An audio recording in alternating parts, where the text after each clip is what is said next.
Well, the couple you are about to meet has been through just about everything you could imagine on the journey to have children. Yeah, they finally made a life or death decision to use what's called a gestational carrier. That's having another woman carry their child. The Center for Advanced Reproductive Services at UConn helped them through the process. Hi, baby. How are you? Liza and Adam Legue are proud parents of 5-year-old AJ.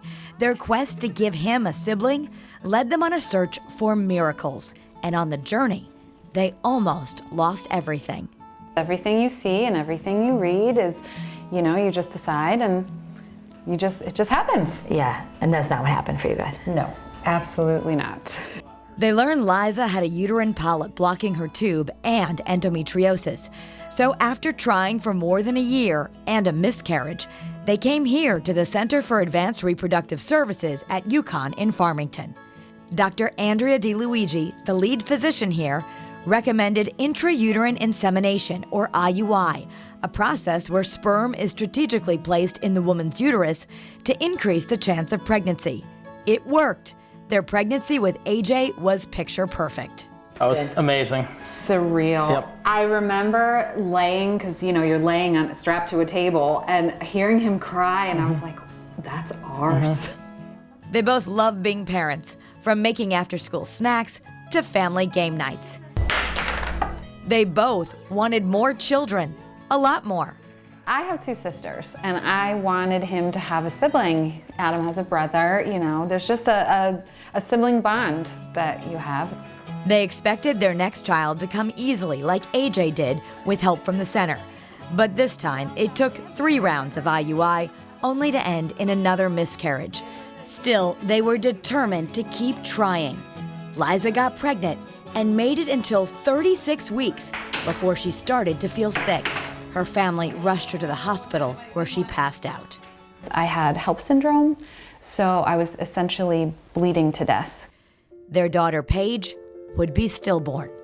It was very tough. And I think I can't speak for her, but for me, I'm sitting there watching her in very bad shape. I mean, it was to the point where we didn't know if she was going to make it either. So it was really hard to process the loss of the baby at that time because I was so focused on her. Liza nearly died. So some people would hear this story and say, why didn't you give up? You had one healthy child. We thought about it. Yeah. We definitely thought about it. It's just very important to us that our son has a sibling. They talked about adoption, but then a close friend named Michelle and her husband offered a miracle. We want to carry a baby for you. And we were speechless. We're speechless. What do you say to that? It took a while, but eventually they said yes and accepted the offer from their dear friend Michelle to become what's called a gestational carrier. The center would use in vitro fertilization to help Liza and Adam create an embryo that's now implanted in their friend's uterus. I'm really happy for them. It's a wonderful, happy ending for this family. I want to be there. I want to help her. I want to, whatever she needs, I'm not jealous. I'm nervous. Their carrier has children of her own, and actually, it's a requirement that the woman has given birth successfully. There's a very extensive screening process for carriers. They have to undergo extensive psychological screening and physical screening to make sure that they're really a good candidate to go through with this.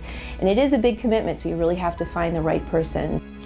If you don't know someone, the center will connect you with agencies to help find a match, and lawyers will draw up contracts, even if it's a friend or family member. She does a great job of keeping us updated. We've gone to appointments with her. So you'll be in the delivery room? We will, yes. The happy faces they'll have when they finally get to give AJ a little sister. We are going to be forever thankful for the center and for everybody that's helped us along this journey. I love this story. Yeah, I it's just incredible. And they were saying that one of the reasons they're going to be in the delivery room is because the carrier, that's her payoff. She wants to see their happy faces. And so they're going to be one big happy family. What an incredible gift that she is giving them. Liza and Adam are excited for that baby to arrive. The due date's March 22nd. And their carrier is actually going to have what's called a social induction. So it's a planned induction so that everyone can plan to be there. They can arrange childcare. And if you'd like to learn more about gestational carriers and how the center can help you, you can go to yukonfertility.com or call 844-HOPE-IVF. That's 844-467-3483. What a courageous story to tell. And you're going to want to share this. This will be on our website if you want to share it a little bit later on. Yeah. So.